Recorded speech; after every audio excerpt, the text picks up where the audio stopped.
Ոնց վստահ լինեմ ես, որ բժիշկը իր հիպոթեկա չի փակում իմ հաշվին։ Մարդիկ այնքան բարոյականություն չունեն, որ այդ խալը թահակնում են, բայց խափում են։ Բժիշկ բլոգեր Դավիթ Տոնոյանը բարով եք եկել, շնորհակալ եմ հրավերը ընդունելու համար։ Ասել եմ, չէ, թույլ կողմերից բոլորին կպնելու եմ։ Ուրոլոգիական հիվանդություն չկա, որի համար Հայաստանից բացետը պետք է գնա։ Բոլորս ռակից ենք մանալու, պրոստը ոչ բոլորս կապրենք այդքան երկար։ Գիտես դու մահացու հիվանդություն ես, քո վիրահատություն առի 1 միլիոն դրամ, ինքը գնա մտածի։ Շատ վատ վիճակում տարան ինձ հիվանդանոց։ Միավ մարդիկ նույնիսկ հիվանդ չեն իրենց անվանում, անվանում են միավ վարակակիր։ Քո զրույցներից մեկում դավասիր, որ ի վերջո բժշկությունը բիզնես է։ Դի որ գիտությունը բիզնես չի։ Ցավը տանեմ, այստեղ ատկատ անելով եք փող աշխատում։ Պրեզերվատիվով պաշտպանությունը իդեալական է։ Մրցակցային առումով որքանով են կարող ոտ գցենք եվրոպական բժշկության հետ։ Հայաստանում ապահովագրություն շատ մարդիկ չունեն, գործատուն տվեց, չէ։ Միավ վարակակիրը ինքը իր վրա զգում է այդ միավ հիվանդությունը, թե ինքը փոխանցողն է։ 10 տարի ինքը ոչ մի սիմպտոմ չի ունենալու։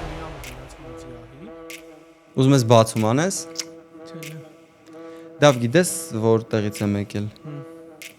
Լավ։ Կիպրոսից։ Всё, կա Կիպրոս չէ, ընկեր, ավելի վատ տեղից։ Մի 3 ժամ առաջ թևերից բաներ միացրած, կաթետր էր միացրած ու արյուն չէի հանձնում, ընդունում էի բան, նոշպա։ Հա, ինչ համար պոշկի քարը էր գցում։ Չէ, շատ վատ վիճակում տարան ինձ հիվանդանոց։ Այսօր առավոտ։ Հիմա այս ոդկասթը նկարվում է։ Ամենայն անկեղծությամբ։ Հիմա այս նկարվում է։ Հա։ Այս ինտերնետ չկսի։ Ես կարաս ակրոնսները հանես զարման։ Ոնց Դավիթ։ Առավոտ այսօր ժամը 5-ին մի անգամ սկա շտապօգնություն եմ զանգել, եկան սրսկեցին գնացին, հետո ժամը 1-ին, այդ արդեն մի քիչ ոնց որ բժշկական ինֆորմացիա, ես քեզ արդեն ոդկասթից հետո կասեմ, բայց սենց ասեմ, առավոտը ժամը 8-ին մտածում էի ոդկասթը չեղարկել, հետո հիշեցի, որ դու վաղ մեկնում ես Կիպրոս ու որոշեցի, որ համոտ աղիքային գոլիկա է եղել։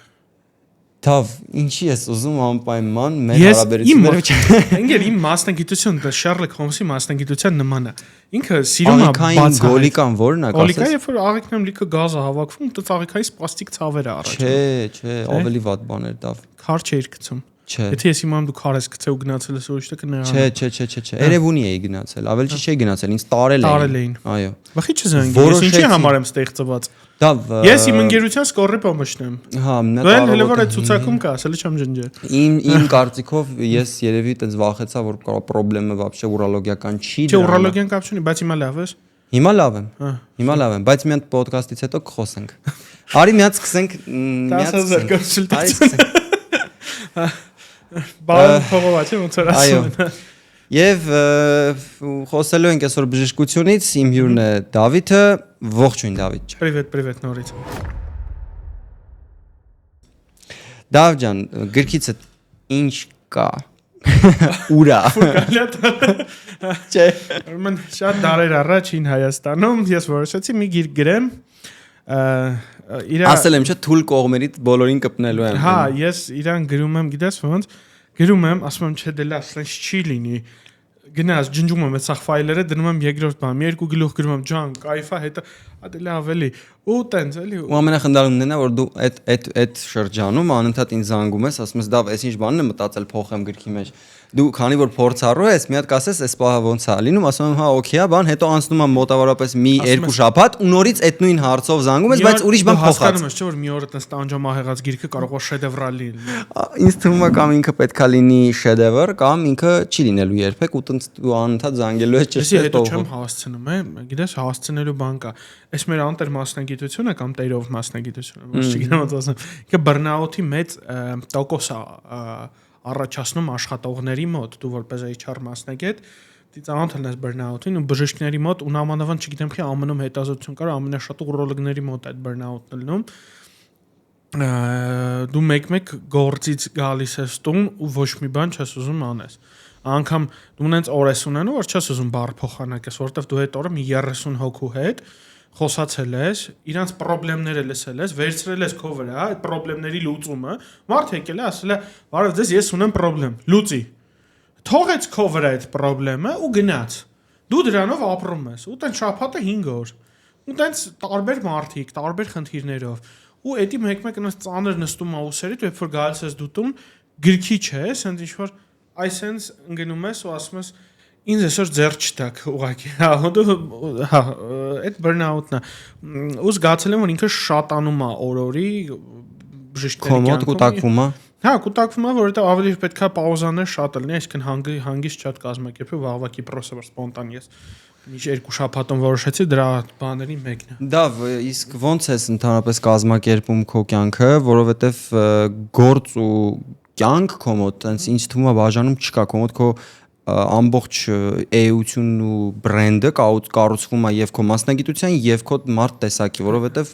էջում էլ էս այդ ցույց տալիս ամեն։ Ես կնոջս մի անգամ այդ լավ բան ասացի, մեր միակ մասնագիտությունն է, որ ինքը ոչ թե կազմում է քո կյանքի մաս, այլ քո կյանքը կառուցվում է իր շուրջ։ Մենք իրար հետ երկար ճանապարհ գնացինք, դու տեսար ճանապարհի ընթացքում զանգում են այս հարցը, այն հարցը։ Այսինքն դու ունես հարսանիքի տեղը, քեֆին, թե հանգստի ծովափին պարկած բան, դու ինչ որ չափով այն մարդկանց ում արդեն դու վերցրել ես բուժման, գոնե այդ մարդկանց հանդեպ պատասխանատվությունը ունես, երբ որ օրինակ իրանց մոտ դեղի հետ կապված խնդիր առաջանում կամ վիրահատության հետ կապված բարդություն առաջանում, դու միշտ պետք է պատրաստ ես խնդիրը լուծելու։ Հələ նոր հիվանդները կարան ուրիշ մասնագետի դիմեն, այդ մարդը եկել է, արդեն քեզ վճարել է, արդեն քո հետ դու իր հետ այդ պատասխանատվությունը իր առողջության հետ կիսում ես, դու պարտավոր ես։ Դա համար քո կյանքը կառուցվում է քո մասնագիտության շուրջ։ Ես ընկեր ունեի, ում papan վիրաբույժ էր, ու մի անգամ առիթ էինք, ասաց սպասում եմ հիվանդս միզի, նոր սկսեմ խմել, որ առիթ չլինի հիվանդանոց հետ վերադառնալու, էլի, այսինքն հիվանդը երբ որ ինքնուրույն միզել կաթետերիզացիայի կարիք չունենա, նոր ինքը ասաց ես առաջի բաժակը կխմեմ, էլի, այսինքն հետաքրքիր մասնագիտական ռուտինային։ Դա այսօր հիվանդանոցում էի ու այդ առավոտվա իմ ոչ մասնագիտական ռուտինաներ ու ես ուղղակի հիացած էի այդ հիվանդանոցի ներքին մթնոլորտով։ Դու գնացել ես Հայաստանի լավագույն կլինիկաներից մեկը, եթե ոչ լավագույնը։ Խոսքը Երևանի բժշկական կենտրոնի մասն է, չէ՞։ Ոնց էին քեզ ուշադիր, ոնց էին մոտենում, ոնց էին վերաբերվում։ Գեր պրոֆեսիոնալ կլինիկա, գեր զարգացած սարքերով, որի նպատակը քեզ ճանաչում էին այնտեղ բոլորը։ Դա վրազս ես Դավիթ Ինկերն եմ։ Ես այս մտաներս ասի Դավիթ Ինկերն եմ։ Ինքը ես ճիշտ այնտեղ չեմ աշխատում, բայց ինչքան նայում ես կողքից, ինչքան առնչվում ես, շատ կլինիկաներ Հայաստան պետք է Երևանի բկից օրինակ վերցնեն։ Իրոք էլի, այն որ մարդիկ չեն սարքում օրինակ, չգիտեմ, այն ինչ որ կարա լայնամասշտաբ ֆինանսական մեծ ներհոսքեր բերյալ սարքում են օրինակ, չգիտեմ, ճառագայթային բուժման կենտրոն, որ շատ մեծ ներդրում է տարածաշրջանում չկա։ Այդ խոսքը նրա մասին, այդ կլինիկայի մտածողությունը պացիենտա կենտրոնն է, այսինքն մաքսիմալ մի կենտրոնում կազմակերպել պացիենտի բուժումները դա շատ կարևոր է։ Շատ լավ են արել ամեն ինչ ու շատ մաքուր ու շատ պրոֆեսիոնալ։ Իրանց հա ընդունարանն էլ է պրոֆեսիոնալ եւ այլն եւ այլն եւ այլն։ Այսօր ընդունարանում ես էլ էի պարկած։ Ես էլ 2 տարի առաջ եմ այնտեղ պարկած եք ընդունարանում։ Էլի նույն ձև լավ հետաքրքիր վերաբերմունք էր։ Դավ դու ճիշտ ասած մի քանի մասնագիտություն ես քո կյանքում փոխել։ Դու կպատմես քո առաջին մասնագիտության մասին։ Առաջի։ Այո, առաջին մասնագիտությունը, որով դու զբաղվել ես, մինչև բուն գործունեությամբ զբաղվել ուրոլոգիայով։ Բժիշկ աշխատել ուրոլոգիայով զբաղվել է թեկուզ ավարտած ժամանակ, աշխատել եմ մարքեթինգ մենեջեր տեղագործական ֆիրմայում։ Ահա։ Թե դավ ինչ որ ստուդիաներում։ Այդ մասնագիտություն չէր, այդ սեր էր եղբայր։ Մասնագիտությունը այդ երբ որ մասը փողա բերում։ Ես ուզում եմ ցույց տալ ուղակի մեզ դիտողներին։ Դու դեմ չես, որ մեր դիտողներին ցույց տամ քո YouTube-ի վիդեոներից մեկը, հենց իդեպ հետաքրքիրն էր, որ ոչ մի ուրիշ տեղ չես թաքցրել, էլի, հենց քո էջում էլ դրել էիր։ Ես դաժե հասկացա դու ինչ վիդեո ես դնել ես։ Որը դա դին ստուդիայում ենք նկարվել։ Ապրես, հենց այդ էր։ Էդի քաղցր ժամանակվա հուշերը ուր կորցնում են։ Շատ կարևոր հուշեր ինձ թվում է հեսա կարտն է։ Կապար ինտերնետ։ Այո։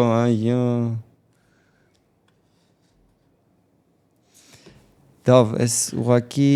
ուղակի ես նայել եմ ու ասում եմ լավ դավոն սենց։ Հետո քո չելենջներից մեկն էլ նայեցի, որտեղ դու ջուր էիր լցնում գլխիդ չելենջ էիր անում ուրիշներին։ Էդի չես հիշում այս bucket challenge-ը, արա 15 տարի համարը անցել է, չէ՞, դա ամեն ինչից։ Ավել երևի։ Դու խի ջայլ վաղտ ես ունեմ մեղքեր, գիտես ինչ մեղքեր։ Դա մեղք չի եղբայր։ Ես ընդհանրապես իմ Դա գիտես ինչ եմ արել։ Ես ինձ բարբերաբար ուղարկում են կանխիկ հումորին եմ մասնակցել։ Դու տեսել ես։ Ես տեսել եմ, հա։ Խնդալու չէր։ Էսա։ Մակուր քո կյանքը։ Սախտականք են։ Պլյուսը գիտես որ նա նիհար է մտել։ Իշում ժառանգորդն ես։ Անձրևի տակ թաքնված որպես որպես։ Լավ ախպեր։ Գա։ Վերջ Առաջի գովաստել ինտեգրացիա։ Չէ, հումոր եմ անում։ Причем անբնական այդ բանը sense հա, վերջ տղերք, բանը որ ուզում ես անցում կատարես գովազդին երևում է որ հենց։ Չէ, այդ նայդիեն ստուդիաներ քանակերում գարաժ է, ինքը իմ շատ լավ ընկերներն է, որ հիմա այդքան շատ կապ չունեմ, Հայկը, Դավիթը, Նարեկը, Գագոն, իրանք տենց առաջ ռեփ խումբ կար DN Nation էին կոչվում։ Ես իրանք ստուդիայում էի ձայնագրում իմ երգերը ու թազա sound card էին առել, սրա նման չկար այն ժամանակ, ու այդ sound card-ն էինք ուզում ցույց տանք, որ թազա sound card ունենք։ Ռեփը իմ կյանքում մեծ դեր է խաղացել, ռեփը, ռոկը, ես երաժշտության մեծ մանյակ եմ, շատ եմ սիրում, ու հիփ-հոփով զբաղվելը չէ, ընդհանրապես չեմ կարծում, որ այն որ դու ասիր մեղք չի, ես հա, ես սիրում եմ այն ինչով որ ես զբաղվել եմ, ինչեւ էլ պարբերաբար մեկ-մեկ կարող եմ միացնել միկրոֆոնը, տունը ինչ-որ երգ ձայնագրեմ, թողեմ իմ օդիո ֆայլերում կամ ջնջեմ գնա։ Ունես այդ սարքերը բանը ամեն ինչ։ Հա, դե հիմա արդեն մեծ խնդրեմ չի, համակարգչին միացնում ես ծրագրերը կան արդեն բոլոր beatmaking-ի համար տունը Լյուբիցելսկի beatmaking-ի համար լիքը ծրագրեր կա, հեռախոսով էի մեկ-մեկ բիթերը հավաքում արագի մեջ, շոր տակը բանանում։ Էդի ես շատ եմ սիրում, որովհետև հիփ-հոփը, այն որ ասում են մեր մանկության երաժշտությունը ինչ որ երգեր են դնում, չէ, էլի ախպեր, իմ մանկության երգերը, ասենք ոչ Շայինսկի երգերն է, ոչ Ռուբեն Հախվերդյանի, ոչ Արամ Ասատրյանի մանկության երգերը, էդի ասենք Dr. Dre-ն է, էդի Tupac-ն է, Backstreet Boys-ը։ Էդի հա ինչ որ չափով ավելի շատ Backstreet Boys-ն է, էդի Eminem-ն է, էդի NWA-ն է, էդի որ քչերը շատ կիմանան NWA, չգիտեմ այնտեղ ինչ կա, Cypress Hill-ի շատ սիրում։ The Game-ից մի հատ երգ կա, որ սիրում եմ 50 Cent-ի հետ Headed Love goes on takasից for me չգիտեմ տեքստը ինչքանով ճիշտ ասի, հա ու շատ այդպես բան, այդ ռոք էի սիրում ժամանակ AC/DC, Pink Floyd, Led Zeppelin, իսկ sense ասեմ, երաժշտությունը դա իմ բնույթի մեծ մասն է։ Իմ սիրած ես մարդուն կարամ գնահատեմ իր լսած երաժշտությամբ։ Եթե մարդը իմ մոտ ասում է, որ ինքը լսում է օրինակ Floyd, Zeppelin կամ ու մի քիչ խորքային գիտի ոչ թե երկու երգ, այդ մարդը ապրիորի իմ համար արդեն ավելի լավն է։ Սվայակի կարող է ինչ-որ սվայակի կարող է ես մտածում որ երաժշտություն չի կարող վատ մարդը լսի։ Չէ, բայց կարող լսի։ Կարա, հա, բայց իմ ներքինով ու երաժշտությունը մեծ դեր ունի, հայ տղեկ էի լսում, կներեք, հա։ Ինչի համար, որ լսել ենք։ Ես միջև այլ Միշոյի թե Հայկոյի երգերից միացնում լսում, ճիշտ է Հայկոն էլ երաժշտությամբ չի զբաղվում, Միշոն օրորի իր պլանկեն բարձրացնում է։ Միշոյի նոր երգը լսել ես անիմաստ է։ Վերջն է պրոստը, ասենք ասում եմ իր պլանկեն ինքը օրորի բարձրացնում է, ես մի օր նորից ուզում եմ Միշոյին ու Հայկոյին իրար հետ լսեմ, դա շատ գանձ բան։ Այդ նույնն ոնց որ սպասում ես Հայկո Մկոն մի օր իրար հետ նորից սկեչեր կնկարի։ Բայց Միշոյի Հայկոյի տրեք որ մի հատ լինի, թեկուզ ինքը լավ տրեք չլինի, 3 րոպե ինքը հաստատ իմ մեքենայից երկարվաղ դուրս չի գալու, էլի։ Բայց պատկերացնում ես ինչ բում կանի։ Դու հասկանում ես մարդկանց այդ բումը պետք չի, պրոստը իրանց էլի կոնկրետ, իրանք արդեն մի քիչ ավելի վերև են, Հայկը հիմա ալպինիզմով է զբաղվում, եթե դեմ ինքը իր Instagram բարբերաբար գցում է, վերջերս story-ն էի նայում։ Ալպինիզմ թե hiking, այն որ արշավանք։ Ալպինիզմ, hiking ու շատ հետաքրքիր էր, որ վերջի անգամ ինքը ինչ որ ալպինիստական դպրոցում ներկայացվեց Հայկ Մարկարյան լեռնագնաց, այլ ոչ թե հայ առաջի рэպերներից մեկը, շատ հետաքրքիր օրիգինալ բա էր, բայց ես կուզեմ իրանց նորից մի հատ համատեղ երգ լսեմ։ Ընդհանրապես երաժշտությունը, այդպես կարամ ժամերով երաժշտությունից խոսեմ։ Երաժշտությունը ինձ թվում է մարդկության ստեղծած ամենահզոր հրաշալիքներից մեկն է։ Մարդկությունը բնորոշում է ազգեր, չէ՞ կա երաժշտություն դու լսում ես, ասում ես, այս ազգության երաժշտություն սլավոնական է, աֆրիկական է, հայկական է, վրացական է, չգիտեմ, երաժշտությունը մարդու սուբկուլտուրան է։ Այսինքն երաժիշտներ կան աշխարհափոխ աշխարհի մակարդակով փոփոխություններ են մտցրել, էլի, ասենք մարդիկ օրինակ իմ կյանքում օրինակ կիսվել էի մի անգամ դու էլ էի կարծում, օրինակ իմ կյանքում Eminem-ը այնքան դեր ունեցի, ինչքան իմ բոլոր ուսուցիչները իրար հետ վերցրած։ Ինչ որ sense մի հատ արտահայտություն, որովհետև երբ որ ես մոտիվացիան կորցնում եմ, Eminem-ի ապրած կյանքը ինձ հավելել մոտիվացիա է տալի, որտեղ ասում եմ, ահա, ինքը սկսել էր ավելի վատ տեղից։ Ինքը եթե կարացավ, մենք սաղս կարանք, հա, ու լուրջ ինքը մոտիվացիայի աղբյուր է։ Երբ որ դու նայում ես, ասենք, մյուս երաժիշտներին, ինչով իմ սիրած ռոք խմբերից մեկը Def Leppard-ը, Def Leppard-ի բառաբանշիկը մի հատ ձեռ չունի։ Ինքը մի ձեռանի է։ Ինքը ավարիայի ժամանակ ձեռը կորցնում է։ Դու հասկանու՞ս ինչ է նշանակում ռոք խմբում լինել մի ձեռանի բառաբանշիկ։ Ու դու ունես աշխարհի լավագույնների մեջ։ Այդ նշանակում է դու այնքան ուժ ունես չհանձնվելու, որ դու նստել ես սովորել ես մի բան, ինչի համար պրոստը ձեռներ է պետք, դու մի հատը 50%-ով, բայց դու աշխարհի լավագույններից մեկն ես։ Էկոստեպը արևային պանելների մասին չէ, այլ ֆինանսական արդյունավետության։ Այստեղ տեղադրված է Հայաստանի տանիքային ամենախոշոր արևային կայանը, ընդհանուր 2.5 մեգավատ հզորությամբ։ Այն ամեն ամիս խնայում է այս գործարանի համար ավելի քան 150 միլիոն դրամ, եւ դա անշուշտ ֆինանսական արդյունավետության մասին է։ Դե ինչ կանաչ քայլ կատարելու հերթը ձերն է։ Իսկ Homodeus պրոմոկոդով արևային կայան տեղադրելու դեպքում կստանաք հատուկ քեշբեք, որը ի դեպ փոքր թիվ չէ։ Մանրամասների համար զանգահարեք 8124 կարճ համարին եւ ձեզ ամեն ինչ կպատմեն կամ թողեք զանգի պատվեր Ecostep AM կայքում։ Հանդիպենք։ Այդ Linkin Park-ի բանի տեսել ես, որ ժուրնալիստը հարցնում է այդ Linkin Park-ի մենակատարին, ասում է դու Որ մեկին։ Անունը մոռացա J Mike Shinoda-ին։ Չէ։ Linkin Park-ում եղել է Chester Bennington-ը, ով ինքնասպան է եղել, հիմա Emily-ն է, ու իրանց մյուս մենակատարը Mike Shinoda-ն է։ Չէ, ուրեմն առաջինը։ Ինչ են հարցնում։ Հարցնում ասում է դուք ով եք, մի խոսքով սենց ինչ որ փառատոնի ժամանակ, ասում է ես թե Linkin Park-ի մենակատարն եմ, սենց հա։ Այդ դուք եք ոչ եք չի ճանաչում իրեն, որտեվ իրանք ներկայանում են միշտ խմբով, տենց անհայտ է իրաց, բան, ու միանգամից սկսում է խոնարհվել է դրա։ Chester-ը շատ ուժեղ կերպար է, ինքը ինքնասպան եղավ, դրանից հետո Linkin Park-ը վերածնվեց ոնց որ։ Ես ճիշտ է հիմա շատ է հեյթը գնում Emily-ի ուղղությամբ, որ ինքը լավ վոկալիստ կա չի,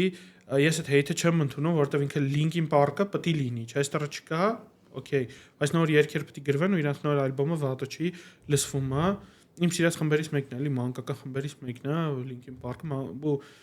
ինչի համար Linkin Park-ի հանդեպ հեյթը շատացավ, այստեղ շատ հետաքրքիր մի հատ բան եմ ուզում ասեմ, եթե դեմ չես, էլի, ստես։ Իհարկե, Urologue եւ HR մասնագետը իրար հետ նստած խոսում են Linkin Park-ից։ Նայ, Chester Bennington-ի Linkin Park-ին շատ էին քննադատում մի հատ շատ երևույթի համար, որ ասում են ձեր երգերը էլ առաջվանը չեն։ Chester-ը անգամ լավ պատասխան ասաց, ես էլ առաջվանը չեմ։ Ես 20 տարեկան էլ տղա չեմ, ով որ կարա screaming-ով ու grooming-ով երգեր հանի իր էմոցիոնալ ես մեծացել եմ, էմոցիոնալ հասունացել եմ։ Եթե ես սկսեմ երգել այն ինչ որ երգում եի 20 տարեկանում, դուք այդ կեղծավորությունը կզգաք։ Հիմա ես երգում եմ այն ինչ իմ հոգու մեջ կա արդեն 35-40 տարեկան տղամարդու, ընտանիքի տեր տղամարդու մեջ ինչ կա։ Ու իր ֆանատների մեծ մասը ոնց որ ես մեծացել է իր հետ, ու այն իր հին երգի փոխանց սկսում են լսել ինա թազա երգեր։ Ոնց որ հիմա Eminem-ը երգի փողոցի ու գանգստերների կամ բաների մասին, հա, բայց ինքը չի էլ վաղուց այդ ինքը այդ Eminem-ը չի։ Ինքը երգում է այն ինչ որ իր մեջ կա։ Այդ տես ինչքան սյուր է երևում, օրինակ Ֆիլիպ Կիրկորովը, չէ՞, ինչքան կրինժովի է երևում, երբ որ ինքը ուզում է երգի այն ինչ որ 20 տարեկանում էր անում։ Ինքը ինչ որ մի հատ level-ից վրաս սայթակում ընկնում է ներքև։ Ու դու հետից զգում ես։ Չի բարձրանում ուղղակի, ոչ թե սայթակում ընկնում, այլ չի էլ բարձրանում։ Ու ինքը կորցնում է այն աուդիտորիան, որտեվ այդ աուդիտորիան արդեն մեծացել է։ Չի թվում է այստեղ ինքը նայ աուդիտորիա ունի ուղղակի իր խնդիրը լրիվ ուրիշ է։ Այդ աուդիտորիայի որակն է տարբերվում, այդ աուդիտորիայի հավատարմությունն է տարբերվում։ Կիրկորով լսող այսօր հանգիստ կմոռանա մի հատ։ Հետո Eminem-ի գիտես ինչն էր կայֆ, որ օրինակ Թրամփի ընտրություններից առաջ նախորդ 10-20 թվականի, երբ որ Ջո Բայդենը ընտրվեց, ասաց ես խաչ եմ անցկացնում բոլոր այն մարդկանց ընդունը Թրամփը ռասիստ է, իսկ Eminem-ը մեծացել է սևերի թաղամասում ու ինքը այդ կուլտուրայի մարդ է, ասաց ես գիծ եմ անցկացնում ձեր ու մեր մեջ ու ոչ մի երաժիշտ Հայաստանում կամ Ռուսաստանում կամ այլ դուխ չեր անի տենց բանանը, որովհետև կկորցներ ինչ որ աուդիտորիա քաղաքական բանով։ Բայց ինքը ասաց ես ռասիստների հետ մի ճամփում չեմ կամ թող կորի, թող իմ ալբոմները քիչ առնեն, թող իմ կլիպերը քիչ նայեն, թող ինձ հեյթ անեն, բայց ես իմ ասածը պետք է խոսամ, ու ինքը խոսաց։ Բայց չէ, ինքը ինստիտուցիոնալիզացվել է արդեն, ինքը էլ ինչ էլ անի, մեկը իրան լսելու են։ Ինձ թվում է դրանից հետո լիքը մարդ պրոստը եկավ գծից էս կամ։ Ավելի շուտ մարդիկ գիծը կանցնեն։ Հետո տենց հետաքրքիր երաժիշտ Քենի Ուեսթը, որ ֆուրորային է, ինքը էպատաժնի կերպար է, բայց այն երաժշտությունը որ Քենին ստեղծում է, պրոստը վայելել է պետք, որովհետև այդ վիրտուոզ է ինքը։ Ինքը ինստիտուցիոնալ վիրտուոզ է։ ու Kanye West-ի երաժշտությունը, Jay-Z-ի երաժշտությունը։ Kanye West-ի պատմությունը, որ beat չի կարողանում գրի մի հատ կպատմես, այդ ոնց է լինում։ Շատ հետաքրքիր է իր այդ երգերից ինքը ստադիոնի գիմն է ուզում գրի, որ ստադիոնում երգելուց մեծ բասերը լինեն։ Ասում է Timberland-ին բիթերից Timberland-ի բիթերից եմ ուզում ֆռմա ամբողջ տենց Հոլիվուդով բանով ասում Timberland-ի բիթերից չի գտնում վերջում գտնում Timberland-ին ասում քո բիթերից եմ ուզում ասում 5 րոպեում հավաքեց տվեց որ կարողանա երգը ստանա ու տենց Stronger երգն է ոնց որ Stronger երգի բասերը գրել է Timberland-ը ճիշտ է ու այդ շատ լավն է դե հա ինքը որ ստադիոնի գիմ այդտեղ ստադիոնի գիմ գրել է Queen-ը We will rock-ում գրում է մի երգ, որ ստադիոնի համար։ Այսինքն երգեր կան, որ գրվել է նրա համար, որ դες 50-70 հազար մարդ միանգամից երգի, էլի։ Երգեր կա, որ պիտի ստուդիայում լսես, երգեր կա, պիտի նաուշնիկով լսես, երգերը կա իրենք We will rock-ում, այստեղ որ ես ու դու լսենք, այն կայֆը չի տա, ինչ որ դու պատկերացրա 70,000 մարդ երկու հատ ոտով մի հատ ձեռով, ասենք։ Ու մի տեղում։ Լավ երաժշտություն շատ խոսացինք, music podcast-ը։ Music podcast-ը, չէ, ինչու՞ չէ, կարող խոսենք բոլոր նախասիրություններից։ Չէ, երաժշտությունը, այդ շնորհակալություն որ թույլ ես տալ, թե ամենտեղ կայնում հարցնում են թե էրեկցիայի համար։ Հիմա տենում ես ինչ ոգևորությամբ եմ խոսում, չէ, երաժշտություն, կինո, ավելի շատ երաժշտություն։ Ինչ կինոներ ես նայում դա։ Ես կինոման եմ, ամեն ինչ, ես կինոները կինո ասես, այսինքն կինոման ես ինչ հարումով։ Դու բոլոր կինո ես նայում եմ։ Անորակ էլ։ Ես չգիտեմ ինքը անորակ է, ես իրեն չեմ նայել։ Դու որ չես նայ կինոն գիտես անորակա թե չէ։ Չէ։ Ռեցենզիան ես նայում կոմենտները, չգիտեմ բանը։ Նու հա։ Բայց միշտ որ կինոների ռեցենզիաների մեծ մասը շատ վատն է։ Այդ Ադամ Սենդլերը աշխարհի ամենալավ կինոներն են նկարում, որոնք ես սիրում եմ իր գունը ռելաքս լինելու համար նստեմ նայեմ։ Ադամ Սենդլերը այս վերջերս մի հատ ֆիլմ էր հանել ու իդեպ ընդհանրապես իր ժանրի մեջ չէր։ Նիագրանյոնն է Ալմազին։ Չէ, նոր լրիվ նոր ժանրի սարսափ ֆիլմ էր ու ես էլ մի վարքյան հեսա փորձեմ հիշել։ Եթե չեմ սխալվում, այն բանն էր Shelter, այն որ այն մի տղամարդուն որ գցում են ստադիոնի մեջ ու ինքը մարդասպան է ու բոլորը ամբողջ ստադիոնը կազմակերպվել է, համերգը կազմակերպվել է նրա համար, որ իրան բռնեն, այս նոր դուրս եկած ֆիլմ է, 2025 թվականի ֆիլմ է։ Քո top 3 ֆիլմերը կասես, որոնք են։ Այդ շատ տենց բան։ Անգլորիոս Bastards Quentin Tarantino, Slавny ублюдки։ Արամ Իշքան պետք է հիվանդ ուղեղ ունենաս Տարանտինոյի նման, որ գրես կինո, թե ոնց են Ադոլֆ Հիտլերին խափում, բերում կինոթատրոն ու վառում։ Սա կինո, ասենք, կինո դու, արա, դա շատ գրանձիոզ կինո է։ Կինո է, որը ցույց է տալիս, միշտ մենք սովոր ենք, չէ՞ որ լավ կերպարները ամենախելացին ու ամենաուժեղն են։ Կինո է, որտեղ վատ կերպարը ամենախելացին ու ամենաուժեղն է, Խանս Լանդան, էլի, Քրիստոֆ Վալցը։ Դե Քրիստոֆ Վալցը երկու անգամ Հոլիվուդում նկարվել երկու անգամ Տարանտինոյի կինոներում ու երկու անգամ Օսկար ստացել։ Այդ Բիսլավնի ублюдкին ու Ջանգո Ասվաբաժդյանների համար։ Այդ կինոն իմ համար Անգլորիոս Bastards-ը դա պապայություն է։ Ես կինոս որ մեկ-մեկ պարապասս հիացմունքով նայում եմ պլանշետին, ասում եմ էլի Բիսլավնի ублюдкին ես նայում։ Կինոյի առաջի 17 րոպեն երկու հոգու խոսակցություն է։ Գերմանացի օֆիցերի ու ֆրանսիացի գյուղացու։ Գերագույն կայֆ է այդ Լապոցի ու Խանս Լանդայի խոսակցությունը։ Որ գալիս է տուն պոլերի տակ տան Եվրեներ պայելեք թե չէ։ Լսել ես ինչպես պապայական է։ Այդ կինոն իմ համար այտենց պապայական կինո է։ Երկրորդ կինոն, որ ես գժի պես սիրում եմ, իշքան նայեմ կնայեմ Յուրի Բիկովի Դուրակն է։ Նայել ես։ Չէ։ Դուրակը ռուսական կինեմատոգրաֆի երևի ամենաուժեղ նկարած կինոն է։ Խորհուրդ կտամ բոլորին նայել, Դուրակի նման կինո չկա։ Դուրակը կինո է իմ ու քո իրականության մասին, այն իրականության մասին, որ ես ու դու ապրում ենք հիմա։ Մենակ կզգան Դուրակի էությունը post-սովետական երկրներում ապրող մարդիկ։ Ամերիկացուն ցույց տաս, ինքը չի հասկանա ինչի մասին է Դուրակը։ Ոնց որ Սլովո Պացանը։ Ոնց է Սլովո Պացանան։ Դե Սլովո Պացանը հա ֆիլմ էր բան, բայց Դուրակը անպայման կնայես, ինքը ճարտարապետի մասին է, ով որ միամիտ հասկանում որ մի հատ շենք քաղաքում փլվում է ու գիշերով որոշում որ այդ շենքի փլուզումը պետքա կանգնացնի ու բացվում ամբողջ կոռուպցիոն շղթան ժեկի պետից, կոմունալի պետից մինչև քաղաքի քաղաքապետ ու գուբերնատոր։ Դրա համար եմ ասում, դա մենակ կհասկանա post-սովետական երկրում, որովհետև ամերիկացին կասի ինչի բանը 911-ը չեկավ այդ շենքը էվակուացներ։ Իսկ ինչի է շենքը չէին էվակուացնում, Post-սովետական երկրի մարդը շատ լավ կհասկանա ինչի չէին անում, հա։ Երրորդ ֆիլմը, որ ես ուզենամ այտենց որ էլի տենց շատ չափից դու շատ սիրում եմ, էդի մանկական կինոներից մեկն է, ինքը գրանդիոս կինո չի, բան շատ լավ կոմեդիա է, կոչվում է Detroit Gored Rock-ը։ Պատմա 4 հատ գլխի թողած ֆանատների մասին, հա, դվյազների на всё голову, ովքեր գնում են իրանց սիրած Kiss խմբի համերգին։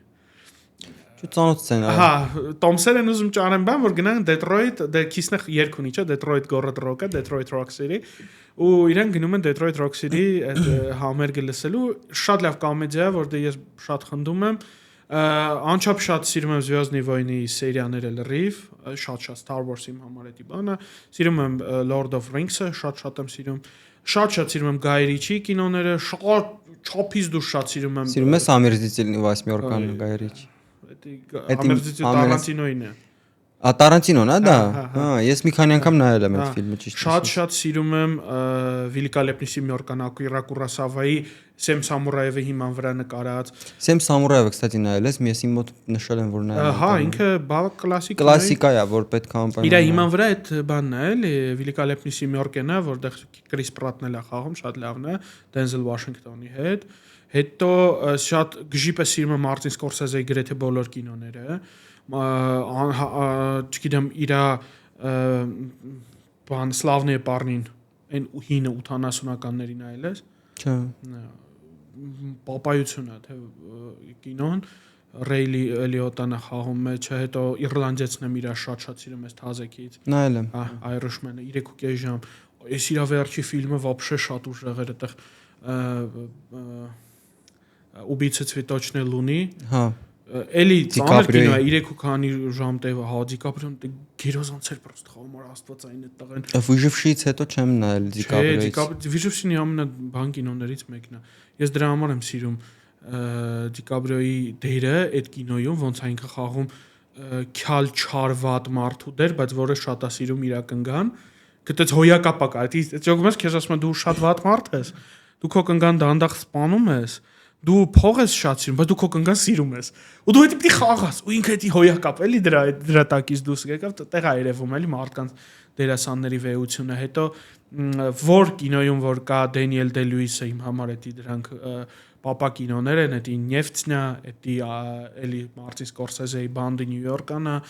ոչ ոք կարամ անverջ մեկ կինոից ու երաժշտությունից կարամ անverջ խոսալ։ Կամ ոդկաստ դրանց փող կաշխատել, էսթետիկա կա դրա մեջ, դա ես նկատել եմ այն մարդիկ ովքեր այդ շատ են սիրում, իրանց համար դա ինչ-որ յուրատուկ էսթետիկական հաճույք է։ Էդի ին նայ մարդկա ասենք հաճույք է ստանում ուտուշ խմուշներին, մարդկա հարբելուց, մարդկա թմրանյութից, ես հաճույք եմ ստանում կամ լավ մյուզիկ լսելուց, կամ լավ ֆիլմ նայելուց։ Լավ սերիալներից բան, ես որ ես վերջերս շատ երկար sense տպավորվել էր իմ մեջ ու դուրս չէր գալիս մտքից, այդ բաններ Dark-ը, դիման։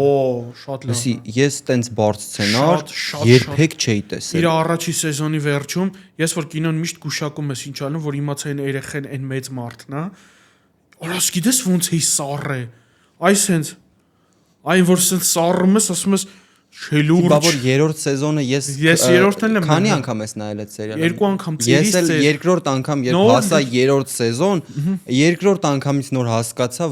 ոնց են իրանք այդ մտածել։ Չեմ պատկերացնում Dark-ը հուժական գերմանական կինեմատոգրաֆում տենց քիչ կինոներ կար, դու շատ ունես մեկը էտա։ Կստացի տենց գիտես որն է որ երկրորդ անգամ նայում ես ուրիշ ձև ես բանամ Սկորսեզեի Остров проклятых։ Մեկ էլ մի հատ էլ կա, ես էլ ասեմ,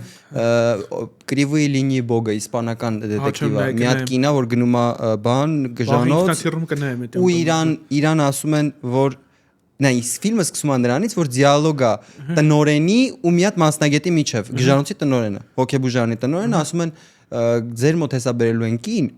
ով յուրահատուկ մանիպուլյացիոն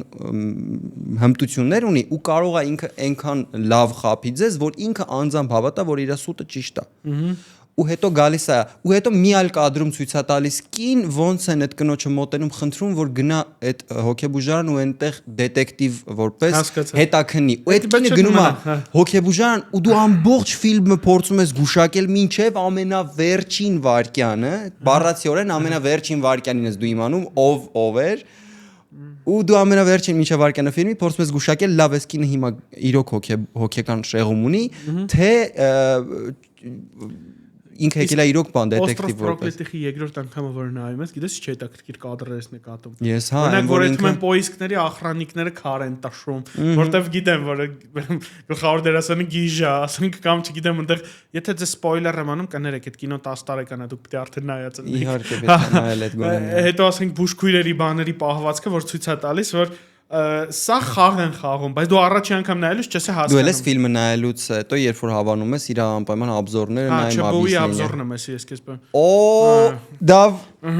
Չբոուն շատ լավն է։ Да, ряд катак ЧБУ это копать, а ЧБУ решила сама пойти в деревню и копать картошку, но не докопал, потому что очень глубоко покопал. Որովհետև շատ ախորանում, ասենք, մատրիցայի վերլուծությունն է իրան նայում, դա այդ ինչ անում մատրիցան, ասենք Morpheus-ը պարզվում է, որ ընդհանրապես ուրիշ պրոգրամա է ու այդ իրականում իրանք հայտնվել են Xeon-ում, իսկ Xeon-ը դա նույնպես մատրիցայի մյուս վերսիան է, որովհետև այլընտրանքային ընտրում Ostvo. Չբուն մեկ բան ստարիկամ տուտնի место ապրես։ Առաջ եմ բան, ասում կինոն թվայել եմ։ Դու ամեն անգամ նայել։ Լավ, բավար խորացել ես վերջերս որ Interstellar-ի Cooper-ը հա իրականում բանը մահացել է ու ինքը պրիզրկա ու ինքը հա Արա ուրա խորանում է տղին կինոյի ու իր աղջիկը բանը տղան իրան հիշում են իրականում ու այդ իրանց հիշողություններն հա շատ լավ ուժեղ կանալ է մեկա ЧБУ-ն կինո կանալներից որ YouTube-ում շատ եմ սիրում էտի ЧБУ-ն է էտի չորնի կվադրատն է իրանք էլի շատ տենց բան են շատ ծանոթանուն ասած Պետ կոմեդիանն է Պետ կոմեդիան չեմ նայում Խի մի 2-3 բան նայեցի հասկացա ռուսական ֆիլմերի մասին ամբողջովին ու այդ ռուսական ֆիլմերը քանի որ չեր նայեն ու էլ չշարունակեց ինքը լավ կայֆավա տալն է Հետո եթե դու geek բան ես ուզում նայես, geekovski այնտեղ չգիտեմ։ Не սպոյլեր միակ, не սպոյլեր հայերեն։ Կա հայերեն։ հայերեն։ Բացի Dictor-ից Երևանցի տղերք են։ Լուրջ։ Հա։ Не սպոյլերը։ Ես не սպոյլերը не սպոյլերը Geek Movies другая история, այդсах կանալները որ մի նույն երաժշտությամբ նույն ձենով մարդա, Dictor-ը Ղազախա Правое полушарие интроверта էլ կլսես։ Հա, ես դաժե իրաց պատկերում։ Ինձ թվում է մենք նույն կանալներն ենք նայում։ Դե դրա համար ենք գերցն ենք անում, հա։ Բանը правое полушарие интровертան, Ու կա левое полушарие экстраверта, գիտես։ Extraverta, հա, գիտեմ, երկուսն է կա, բայց правое полушарие интровертան իմ սիրած YouTube կանալներից է, որտեվ ինչ գիրք կարդում եմ, վերջում նայում եմ իրենք ինչ обзор են անում գրքի ու ասում ես մեկ էլ Vert Dider-ը։ Հա, դե Vert Dider-ը էտի հզորագույն կանալներից մեկն է։ Ատայից բան կար Դմիտրի Պաբիդինսկի ֆիզիկայի կանալները շատ լավ է, Սայվանն էլ է շատ լավ է։ Դա նույն կանալներն են նայել, հա։ Cosmos Prost-ը, Cosmos Prost-ը, հա։ Խոսքով սաղ նույնն է ինչ որ մենք նայում։ Ու ինձ թվում է մեկի Arm Comedy։ Դեմ YouTube-ի Arm Comedy-ին պարտա դիր ամեն անգամ ես լուրեր չեմ լսում ու ճիշտ ասած հասկացա որ միակ բանը որ տեղեկացված լինես դա Arm Comedy-ն է, լուծումը։ Ուրեմն նայ Arm Comedy 1000-րդ թողարկումից առաջ Սիրոգի հետ նստած կոմպոտ ենք խմում։ Ու ասում եմ, ապա դուք հասկանում եք, որ դուք եթերում արդեն 10 տարի եք։ 10 տարի շաբաթ 2 անգամ հումորային եթեր եք մտնում։ Արա հասկանում, հիմա 10 տարու շատ արդեն, էլի 1200 թե 1300 հաղորդումն է։ Հասկանում ես չանշակում 10 տարի շաբաթ 2 անգամ դու ոդկաստ ես նկարում, դու գիտես դա ինչ դժվար է։ Էֆիր դուրս գաս 20 րոպե, այդ օրվա քաղաքական սվոտկի վրա հումոր անես ու դուրս գաս։ Այդտեղ ես իրանց տաղանդն ու աշխատասիրությունը, այդտեղ ինչքան տաղանդի մասին չի խոսքը, ինչքան աշխատասիրության ու բան ոնց կարելի է հետևողականության։ Որ ես գիտեմ որ խոսքի Նարեկ Նուսերգի առավոտ 6-ից սցենարի նայում,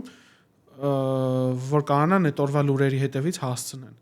Ու Կարմենետյանն է սուր, էլեգանտ, իրանց ձևերով առողջապահ սահմաննացնելու։ Ու հա, չեն կրկնվում, միակ բանը որ այսօր ոնց էր Այսօրվա թողարկումն այսքանն էր եւ վերջում դիտեք օրվա վիդեոբոցով 2000 բան։ Հա, հումորային հաղորդումը, օրինակ Կարքին հաղորդումը դու սա եկել 4-5 տարի, Vitamin Club-ում 5-6 տարի, տղեկ 12 տարի է, 10 տարի է, ինչա դուրս են գալի ու շաբաթ 2 անգամ 20 րոպե, 30 րոպե։ Սերավարակներից խոսենք։ Շատ կտրուկ անցում։ Խոսենք սերավարակներից, այո։ Դավ դու ունեցել ես սերավարակ, չէ։ Ասեցի սուր հարցեր չասի այդքան։ Դավ սերավարակների փոխանցման հիմնական ուղիները, որոնք են որ մարդը պետքա զգույշ լինի, բացի սեքսից։ Չէ, սերավարակները փոխանցվում են սեքսի միջոցով։ Բասեինի միջոցով չէ փոխանցվում, անձեռոցիկի միջոցով։ Եթե գերպեսի արունոց անձեռոցիկը սկսես գերպեսի վերքին, հետո տանես քո վրա մի հատ վերք լինի, կսես ընդ կվարակվես ինչ որ հավանականությամբ, բայց մնացած բոլոր պարագաները Օրինակ եղել է գերպեսով գործիքով օրինակ հաճախորդը սպասարկվել է ինչ-որ մի սեռավարակների հատ մասին չի խոսքը, նախ դա գենիտալ գերպեսի մասին չի խոսքը, գերպեսի տեսակներ կան, տեսակներ սեռական կան։ գերպեսների մասին չի խոսքը հետի։ Այստեղ եկանք այն դաշտ, որտեղ դու ամեն ինչ գիտես, իսկ ես բան չգիտեմ։ Հետևաբար դու պետք է, հետևաբար ինչ էլ ասես, ես ասելու եմ, հա։ Այդ այն որ Պանասենկովը այն կնոջ հարցնում ասում է 8-ю симфонию Чайковского слышали, ասում да, слышал, а он 6 написал։ Դա հիմա եթե բոլոր տեսակի կանալներից միակ կանալը սեռավարակների դա սեքսն է, այդ դեպքում պաշտպանվելու համար բավական է ուղակի Պրեզերվատիվը գրեթե 100%-ից պաշտպանություն է ամենածանր սեռավարակներից, ինքը դες լավ պաշտպանում է։ Իսկ այտենց չկան բացառություններ, օրինակ կամ ինչ-որ բաներ, որ հենց սեռավարակները փոխանցվում են նույնիսկ այն դեպքում, երբ որ մարդիկ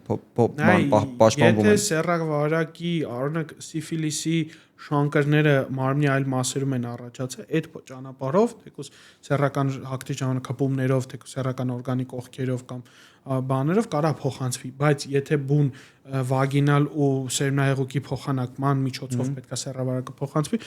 բարիերային, այսինքն պրեզերվատիվով պաշտպանությունը իդեալական է։ Чувственնիցեն, բայց սմաշենիցեն, բայց Հա, բայց հիմա լավ մի հատ կբացատրես օրինակ սիֆիլիսի ինչ հիվանդություն է։ Ես օրինակ սիֆիլիսի մասին օրինակ լսել եմ, չեմ տեսել։ Տրեպոնեմա պալաջումն է, բակտերիա է, ով որ փոխանցվում է մի մարդուց մյուս մարդուն հիմնականում սեքսի միջոցով։ Փոխանցվում է, սկսում է օրգանիզմը բազմանալ, զարգանալ, ինչ են անում բակտերիաները, չեն կարող քո հետ համակեցված ապրեն, չեն ընդունում քեզ։ Վերցնում են քո օրգանիզմի ռեսուրսները, ու քո օրգանիզմը սկսում է իրancs դեմ պայքարել, առաջացնելով տարբեր, նայ, քո իմունիտետը, քո ախրաննի սիստեման է։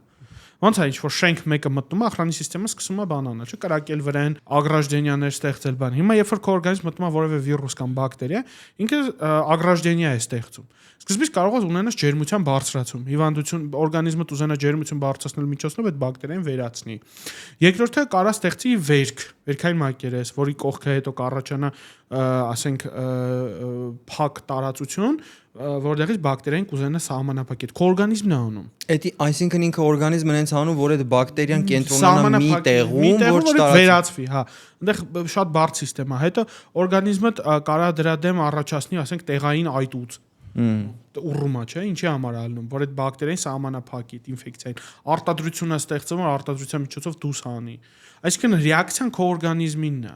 Ինքը նշան տալիս է, որ բան կա։ Այդ ժամանակ ուղղակի, օրինակ տրեպոնեմա պալաջումը վերացնելու համար կա անտիբիոտիկի կուրս ընդհանրապես 3 հատ ստանում են, պրիտոմ Հայաստանում անվճար մաշկաբանության սեռավարակաբանության կենտրոնում 3 ասեղ սրսկվում են այդ պրեպարատը ու բուժվում են սիֆիլիսից։ Իսկ օրինակ Ալ Կապոնեի ժամանակ չկար, մահացավ դրանից։ Նույնն էլ սպիդն է։ Չէ, սպիդը ուրիշ է, սպիդը վիրուս է։ Նկատի ունեմ նույն կերպ էլ անվճար բուժում տալիս են սպիդը, սպիդ չենք ասում, սպիդը դիահն է, հիվանդությունն է բուն, իսկ միավը էդի վիրուսն է, մարդու իմուն անբավարարության վիրուսն է։ Ինքը ժամանակին շատ վախենալու վիրուս էր, եւս մի հարթակ խոսալու համար, էլի դրա համար։ Միավ մարդիկ նույնիսկ հիվանդ չեն իրանց անվանում, անվանում են միավ վարակակիր։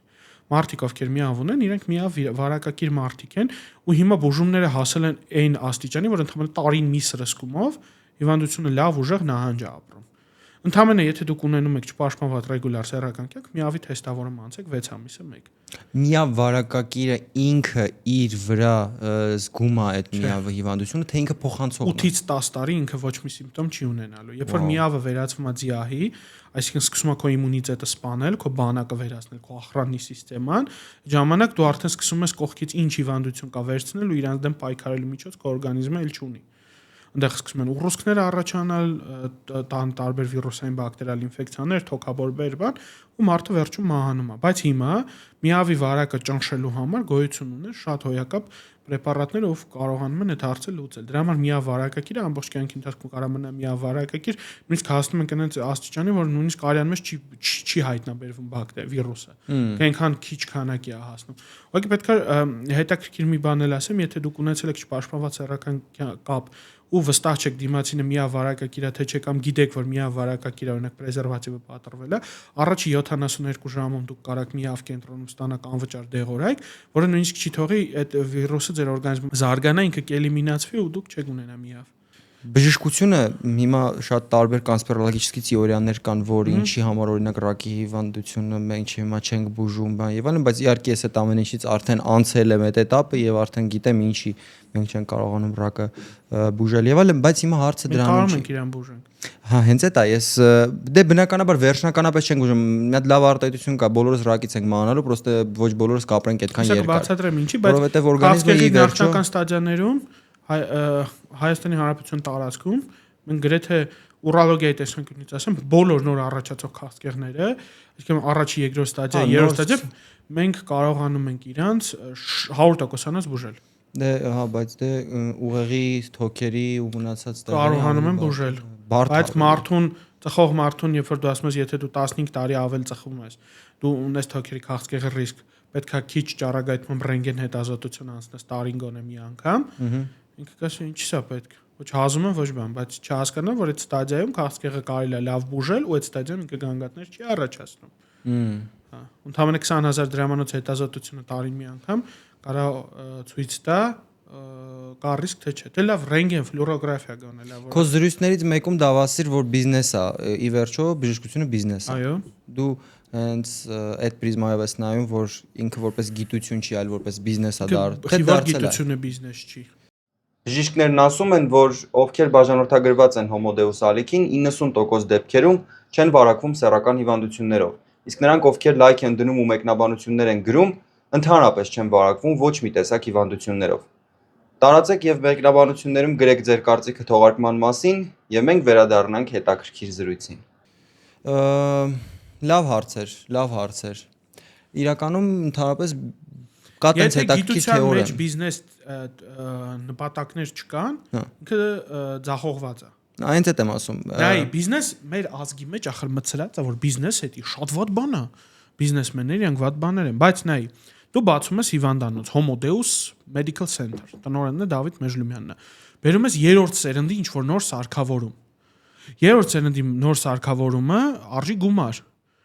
Երբ որ դու երրորդ սերնդի նոր սարքավորումը քո գրպանից առել ես, իր մոնետիզացիա չունի ինքը, դու 4-րդ սերունդ, 5-րդ սերունդ, 10-րդ սերունդ չես առնի։ Երբ որ քո նման լինի 10 հիվանդանոց, գործարան էլ չի լինի, որ չի արտադրի 7-րդ սերնդի նոր սարքավորում։ Ու այդ ժամանակ բժշկությունը ուղղակի ստագնացիայի մեջ կապրի։ Օրինակ սովետական միությունում մենք ունենք վիրտուոզ բժիշկներ, չունեինք սարքավորումներ, որովհետև պլանային էկոնոմիկա էր։ Իսկ այդ ժամանակ Siemens-ը, Philips-ը, General Electric-ը ու մնացած բոլորը արտադրում էին բժշկական սարքավորումներ, որը հիվանդանոցը իր միջոցներով, որ գեներացնում էր հիվանդ բուժելուց, գնում էր, իսկ այդ գործարանը ասում էր, չէ, նոր սարք, ավելի մեծ հնարավորություններ, ավելի լավ սարքեր, ավելի լավ շատ փող, ավելի շատ սարքեր, ավելի նոր հնարավորություն, ավելի շատ բուժված մարդիկ։ Դու հասկանում ես, դա ցեպոչկա է։ Այստեղ Հայաստանում հարցը ուրիշ հարց է, ով պետքա վճարի այդ բժշկության համար։ Աշխարհում մարդը ինքն իր առողջության համար է վճարում։ Հիմա կասեն, չէ, անվճար ոչ մի բան էլ չկա։ Մարդիկ առնում են ապահովագրություն։ Հայաստանում ապահովագրություն շատ մարդիկ չունեն, գործատուն տվեց, չէ։ Հիմա համապարփակ ապահովագրական համակարգը կմտնի Հայաստանում, պլանավորվում առողջապահության նախարարության կառավարության կողմից, որ կմտնի։ Հուսանք ինքը արդեն այս հարցերը կփակի։ Պրոբլեմներ ունի այդ համակարգը, բայց ես չեմ կարող ասեմ, չեմ տիրապետում այդ համակարգին ոնց է, հուսամ չունի պրոբլեմներ։ Որովհետև սկզբից սա ամեն համակարգ որ ներդնում է։ Լսի, իսկ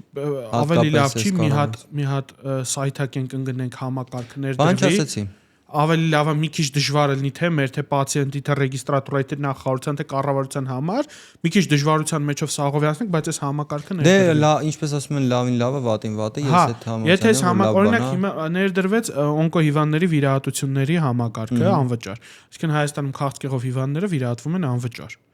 Հա։ Համակարգը նույնիսկ եթե հիվանդին վիրահատում ես քաղցկեղ ախտորոշումը չունես, վիրահատությունից հետո պարզվում է հիվանդի մոտ քաղցկեղ է, օրինակ գոյացություն ես հեռացնում, չգիտես չարը գումարը հետա վերադարձնում պետությունը, հա, ու ինքը շատ թեթևացրեց կյանքը, այսօր քաղցկեղով հիվանդը երբ որ գալիս է քո դեմ դիմացը նստում է, դու էլ չես ասում, գիտես դու մահացու հիվանդություն ես, քո վիրահատությունը արժի 1 միլիոն դրամ, ինքը գնա մտածի, ասում ես չէ, պետությունը քո տեղը ամեն ինչը վճարում է, մի հատ տեղեկան կողարկին առողջապահության նախարարություն, մի քանի րոպեում, այս պահի դրությամբ կախված ուղեգրով մի քանի րոպե է տևում պատասխանը առողջապահության նախարարությունից, ասում է վիրահատեք, մի քանի բուկվալն համակարգեսներ մուտք անում, գնում ես մի հատ սուրճս խմում գալիս ես, մեկը հետ հայտը գալիս։ Բժիշկի տեսանկյունից դա ոնց վստահ լինեմ ես, որ բժիշկը իր հիպոթեկա չի փակում իմ հաշվին։ Եթե ինձ օրինակ նշանակում է ինչ-որ հիպոթեկը։ Դիագնոզ նշանակելուց բայց ինքը չի խափում այդ հիպոթեկը փակելուց։ Ոնց, ինչի օրինակ չեմ կարող ասում դա։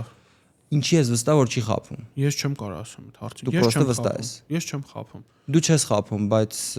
չկա շուկայում խափեություն, չկա շուկայում խափեություն։ Կա։ Այդ եմ ասում, հիվանդի համար ամենաբարդը հասկանալը երբեք իր վրա փող աշխատում չկան։ HR-ները երբ որ խափում են, կյանքի ինչի ունեն։ Դե ես ինչի անեմ, որ մարդիկ այնքան բարոյականություն չունեն, որ այդ խալաթը հագնում են, բայց խափում են։ Կներես էլի։ Ես չեմ կա։ Ես դու տենում ես, ես անդադար խոսում եմ իմ մասնագիտական դաշտում ուրոլոգիայում չեն, ընդհանրապես բժշկության մեջ տեղի ունեցող ինչ-որ անարդար կամ սխալ Ինչ միջոցառումներ կարա մարդը ձեռնարկի, որ քչացնի, գոնե պակասացնի այդ շանսերը, որ իրանք խափեն ու իր վրա փող կաշխատեն, ինչ-որ հիպոթեք կփակեն իր հաշվին։ Medcast հյուր եմ կանչում, հանգիստ օրինակ այդ մարդկանց կարակ վստահեք։ Դե կանան Medcast նայեն, գոնե նայելը կօգնի։ Հետո երկրորդը միշտ լսեք երկրորդ կարծիք։ Օրինակ իմ մոտ այսօր երկու հիվանդ եկել էր ընդհանրապես երկրորդ կարծիք լսելու, երկուսն էլ իմ ուրոլոգիայի կայֆը գիտես Հայաստանում որն է, մենք այնքան լավ համայնք ենք, որ կապ չունի որ հիվանդանոց է, հիվանդը գնում ինքը բժշկից նույն բանն է լսելու, որտեղ մենք աշխատում ենք նույն օրինակ ես ուրոլոգների վրա վստահ եմ առաջինից մինչև վերջինը, որ իրանց մեջ մարդ չկա որ խափում է դիմացինի, որովհետև մենք աշխատում ենք նույն պրոտոկոլով, նույն աշխատանքային էթիկայով, նույն բարոյականության սկզբունքներով, դրա համար երբ որ հիվանդը գալիս ասում օ ինձ վիրահատություն են նշանակել, ասում եմ հա բա դες վիրահատություն է պետք կամ գալիս ասում ինձ վիրահատություն չեն նշանակել, նայում ասում հա դե դες վիրահատություն պետք չի։ Այդ առումով շատ հանգիստ եմ։ Չեմ կարծում ինչ որ հիվանդանոցում մի բժիշկը տենց շատ չար ու վատնա ու մնացածը բոլորից թվում է դա համակարգի խնդիր է, ինչ որ միտեղ համակարգ կա, ինչ որ միտեղ այդ համակարգը չկա։ Օրինակ ես գիտեմ մարդու իմ ընկերներից ով ընդունվել էր աշխատանքի որևէ տենց շատ անվանի տեղ ու այնտեղ ներսում մարդիկ դիմավորելու օրը իրան ասել էին ցավը տանեմ այստեղ ատկատ անելով ենք փող աշխատում, դու էլ սովորի ձևը սենց է մի ամիս հետո այդ մարդը դուրս եկավ գործից։ Համար թու ես ուզում եմ շնորհավոր ասեի ջան, վերջապես փող կաշխատես, ընել չէ։ Դուրս էր եկել գործից, բարձրացեց լավ ընկերա։ Նայ, ես չեմ կարող ասեմ ոնց պետք է ընտրել բժշկին։ Առաջ ասում եմ երիտասարդներին ընտրեք, բայց երիտասարդների մեջ եմ շատ տեսնում, որ այդ ազդեցության տակ գնում են ինչ որ պսևդո դաշտերը։ Ուղղակի միշտ երկրորդ կարծիք լսեք։ Խնայեք ձեր առողջությունը։ Գիտես ինչն է հարցը, ոչ թե տենց գլոբալ ինչ-որ բաներում են խափում, օրինակ չեն ասում։ Գիտես ինչ կա, կոմոդ բան կա, քաղցկեղ կա։ Այդ տենց հարցերում բնականաբար չեն խափում։ Ես խափում եմ ինչ-որ մանր մունր հարցերում, ասում են, գիտես ինչ 3 հատ կատե պետք է անենք քեզ, որ կարիք չկա դրա օրինակ։ Կամ ինչ-որ պրեպարատ են գրում, որի կարիքը չկա։ Դե չեմ կարող ասեմ, Դավիթ ջան։ Ինձ մի անգամ մի հատ սեռավարակ էի բուժում, 3 տաբլետկա դեղ էի նշանակե պացիենտը գնացել էր ուրիշ բժշկի մոտ երկրորդ կարծիքի, ասում է քեզ ուզում է վարի տա, մի դեղովով է բուժում ու գրել էր մոտավորապես 12 դեղից բաղկացած ինչ-որ դեղատոմս։ Եա այդ մարդը նորից հետ եկավ ծանոթ էր, էլի դոկտոր կներես, բայց ասացի մի դեղով ոնց կբուժվի ծանր սեռավարակա խոսքը խլամիդիայի մասին է։ Բացի ուղեցույցը ցույց տվեցի, որ ընդամենը 3 տաբլետկա դեղով է բուժվում, առաջի օրը կրկնակի դոզով, երկրորդ, երրորդ օրը ոչ այդքան, ու լեդաժ ավելի թեթև նայեց, գնաց խմեց, բուժվեց։ Հիմա վերջերս շատ հետաքրքիր դեպքեր թոքաբորբ էի բուժում մի անտիբիոտիկով, ունես կայֆ էր տվել ինձ էդի, որտեղ շատ ճիշտ որոշում է, էլի բժշկուին կայացրե։ Գրել ստատուս էի գրել էի չեմ ճանաչում քեզ, թերապևտ ջան, Արփինեն Սիմոնյան Վիգմորից, բարև ձեզ։ Ու որ մարդ թոքաբորբ էր բուժում առանց ավել դեղերի, այլ ռեալ խնդիրը մենակ վերացնելու համար, առանց վիտամինների, իմունոմոդուլյատորների, ընդհանրապես մարդը գրել էր մի հատ անտիբիոտիկ ու շատ կայֆ է։ Տես այդ մասնագետը կա ու ես ուզեցի այդ մասնագետի մասին բոլորը իմանամ, քանի որ ես մեծ լսարան ունեմ, բայց մեծ ստատուսով այդ մարդուն ասացի շնորհակալ եմ, որ դուք կաք։ Օրինակ ես վերջերս Պանչինը հանել էր հետաքրքիր մի հատ շարք վիդեոյի մեջ։ Պանչինն էլ շատ աներվերս քայքայում է։ Ինքը արա գիտես որն է իրանը։ Ինքը խոսում է շատ խելոք բաներ խոսում։ Արա բայց ոնց որ են դասարանի խաբար բզիկնելի։ Գամիապաթիայի մասին էր խոսում։ Գամիապաթիան այդ թյուրիմացությունը։ Հա, ու պրիչոմ միաժամանակ այդ ամենի հետ ինքը ցույց էր տալիս մի քանի բլոգերների, օրինակ Հուբերմանին եւ այլն, որ գոմեոպաթիան գովազդում։ Որ գովազդում են գոմեոպաթիա, որ գովազդում են բադեր, ոնց են այդ ամենը։ Բադերի մասին խոսալուց իրանց պետք չի հավասարացնել գոմեոպաթիային։ Մագնեզիումը երբ որ հիվանդը ընդունում է, դա բադ է։ Վիտամին D-ն 2000 միլիշազգային միավոր, դա բադ է։ Պրոբիոտիկ, պրեբիոտիկները բադ են։ Գլյուկվայի պրեպարատները դեմանոզայով ցիստիտի համար բադ են։ Բայց օրինակ իմ ուղեցույցում հստակ գրած է, որ նիտրոֆուրանտայինի ու դեմանոզայի օգտագործումը հավասարազոր է 50 մգ, դեմանոզայի ու գլյուկվայի 2000 մգ գլյուկվան ու 500 մգ դեմանոզն հավասար է մի տաբլետկա նիտրոֆուրանտայինի իր էֆեկտով։ Գիտականորեն ապացուցված էֆեկտ է։ Բադն ու գոմեոպաթիան արի իրար հետ մի հարթության վրա չդնենք։ Okay։ Ահա, որովհետև վիտամիններ, միկրոէլեմենտներ, նուտրիենտներով որոշակի վիճակներ կարգավորել, որոշակի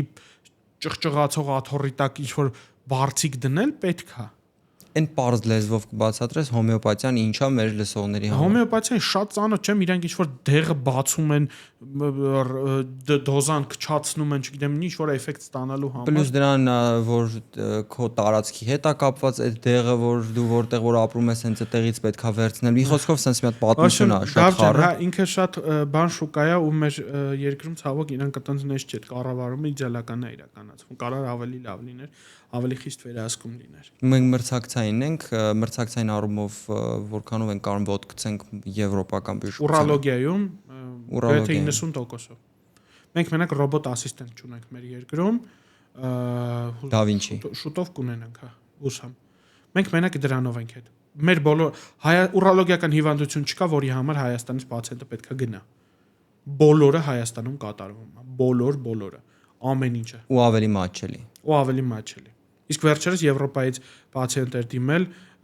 ում ամորձու սուր ցարով դիմել էր Հոլանդիա հիվանդանոց, բացել վիրահատել էին, ասել են քո մոտ ամորձու ոլորումը ու չէին տեսել եկամեց քաղցկեղի իր ամորձու վրա։ Հիվանդը եկավ 2 շաբաթ հետո եկավ Հայաստան, քաղցկեղությամբ հայեր։ Քաղցկեղն ախտորոշեցինք, ցավոք սրտի մետաստազավորված, հուսանք իր մոտ ամեն ինչ լավ կլինի։ Խնդիրն ինչն եմ ուզում բացատրեմ, դա էլ քեզ եվրոպական բժշկության մի հատ ինչ-որ տեսակ։ Դե։ Երբ որ օնկո հիվանդը կարա ամիսներով սպասի իր հերթական կատեին, այդ հերթերը եւ այլն, բան Եվրոպա։ Այդ ամեն ինչը ստեղելն հենց չի որ շրջանցել է Դավ ջան։ Ես վերջերս որ ստորի էի արել ու պատմում էի հանրապետական հիվանդանոցում, որ քրոջս տարել էին բանի։ Որ վերև հելնելու համար այդ հանրապետական հիվանդանոցը չէ, հանրապետական պերինատալ կենտրոններ։ Ոչ միայն վերև բարձրանալը, այլ ընդհանուր ընդեղի։ Դե հասկանում եմ, նայ, մարդ կլինիկաներ կան, սովետական միությունը վերջացել է, կլինիկաներ կան, գուցե չի վերջացել, իրանք պետքա վերանայեն։ Եթե հիվանդը չի կարելի հղի մոտ բարձրանալ, բայց 2000 դրամով հիվանդը դառնում է ստերիլ ու կարելի է բարձրանալ, ինչքան էլ էտի կասայա ոչինչ չեն տալիս քեզ։ Ինչքան էլ դա կասայա վճարվում, ես դա համարում եմ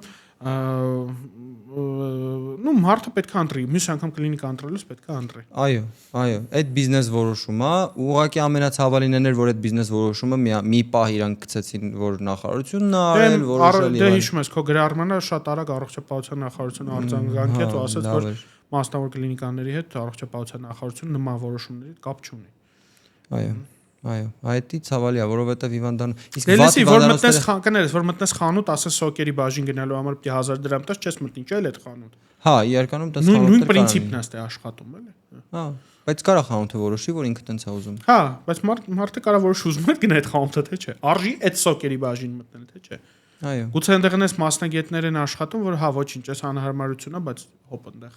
հա այնտեղ կան մասնագետներ, որ իրոք հզոր են։ Իսկ առաջիկա տարիների ընթացքում այդ տեսակ հիվանդանոցները քո կարծիքով դա բանն է, ժիրնի շրիֆտով էլի։ Հա, քո կարծիքով։ Քո կարծիքով առաջիկա 10 տարիների ընթացքում նման հիվանդանոցները, որոնք որ հետ են մնացել ժամանակակից այդ մեթոդներից աշխատանքի, կգնան, կվերանան, թե կմնան, որովհետև միշտ կա իրենց, չէ։ Պետքա վերանայեն իմ կարծիքով։ Ես կարամ մեջի բժշկին անջատեմ մարքետոլոգին միացնեմ։ Բայց դա նայ, եթե կա պահանջարկ, այսինքն կա մարդով պատրաստ է վճարել քիչ, բայց վճարել տենց բանի համար, ուրեմն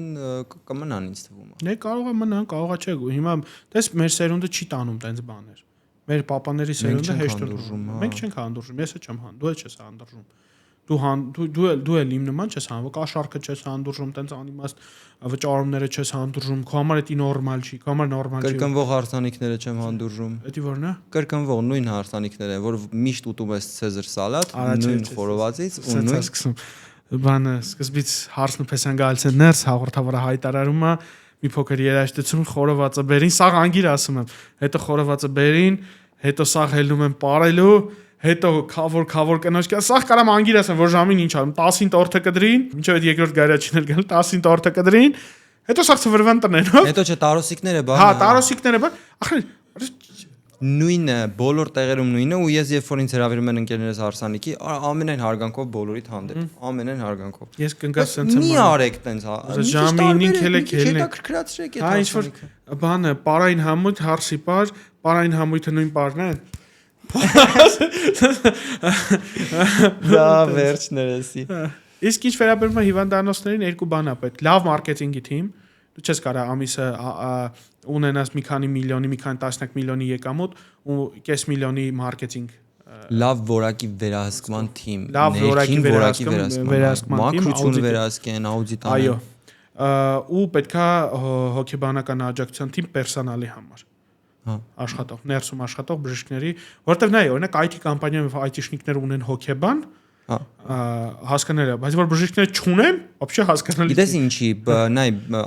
IT մասնագետներին պարտադիր անում են, որովհետև IT մասնագետները իզոլացված են, դեպրիվացված են մարդկանցից, այսինքն կտրված աշխարհից։ Բժիշկներն վերջերս մի լավ կլինիկա Բայց բժիշկները անընդհատ մարդկանց հետ են շփվում։ Բայց կլինիկա սերիալում հետ հետաքրքիր կադր կար, ասում է, տես բժիշկ կա Շուշեկից ենք, ասում է, տես բժիշկը գնաց մահվան մասին հայտարարեց։ Ասաց, որ իրանք իր հարազատ են կորցրել։ Իր համար էլ է դժվար։ Ասում է, բայց գիտես իրանց ու իր տարբերությունը որն է։ Ասում է, իրանցից ոչ մեկ այսօր էլ չի աշխատելու, իսկ ինքը դեռնից դուրս է գալու, էլ նորից մտնի իր աշխատանքի մեջ։ Հասկացար դրա համար պետք է հոգեբանական աջակցության թիմ ներսում, որ կարողանան իրար հետ աշխատեն։ Համաձայն եմ։ Ղեկավարներին էլ է պետք տենց որ վերցնեն, որովհետև եթե օրինակ վերցնում ենք 500 հոգանոց թիմ, 500 հոգանոց թիմը ամեն օր ստեղծում է խնդիրներ, այդ բոլոր խնդիրների վերջո գնում է գլխավորը։ Հա։ Մեկ կոմպանիների տնօրեններ կա ում հետ շփվում ես, ու իրենք տեղյակ են, չգիտեմ, երրորդ հարգի կուլերը ջարդվել է։ Հա։ Ու դա չպետք է ինքը տեղյակ։ Այս վերջերս ընկերոջս հետ խոսում եմ, ասում է մեծ ընկերությունում աշխատում, որը Հայաստանում ներկրում է բոլորից շատ հայտնի քաղցրավենիքներ, ասում է ինքը գրամաժով գիտի ամեն մի տեսակը քանի գրամով է։ Այսինքն եթե դու օրինակ product գիտես, որ այդ անունով մենակ ճանաչես ու մենակ անունով ես իրան առնում, ինքը գիտի գրամով ու ինքը այդ ամբողջ կամպանիա հիմնադիրն է ու այդ անուն ապրանքների մեջ էդի 600-ից մեկն է ընդամենը 600 անուն ապրանքներ։ Դա հասկանալի է, բայց պետք չի որ ինքը իմանա որ 4-րդ հարգի հաշվապահությունում աթոռի ոտը ջարդվել է։ Ու չի սարքվել մի երկու շաբաթ։ Դա նորմալ չի։ Դա միկրոմենեջմենտ է, որի դեմ պայքարում են, հիմա մասնագետներ կան սովորացնում են, թե ինչպես դուրս գաս միկրոմենեջմենտից ու հա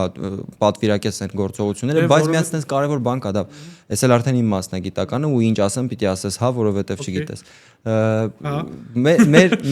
Մեր գործում բարդը այն է, որ դու միշտ աշխատում ես մի հոգու հետ ում հետ ստիպված ես աշխատես, որովհետև դու չես կարող այդ մարդուն փոխարինես, ասես, օքեյ, ես բերում եմ ուրիշ մարդու, որ իր միջոցով ավելի հեշտ արագ հասնեմ այդ իմ ուզածին, որովհետև եթե օրինակ ինչ-որ մեկը ընդունակ չի պատվիրակել, այդ մարդուն դու չես կարող փոխարինես, դու ստիպված պիտի այդ մարդուն դարձնես այնպեսին, որ ինքը կարողանա պատվիրակի։ Պատվիրակելը օրինակ ասենք, Ձիլիգիրովանյան։ Առաջին պրիմիտիվ բանի է կապված, վստահելուց։ Դու կարող ես ասենք ինչ-որ մեկին վստահես, բայց որ խորանում ես վստահության մեջ, հասկանում ես, որ դա գնում,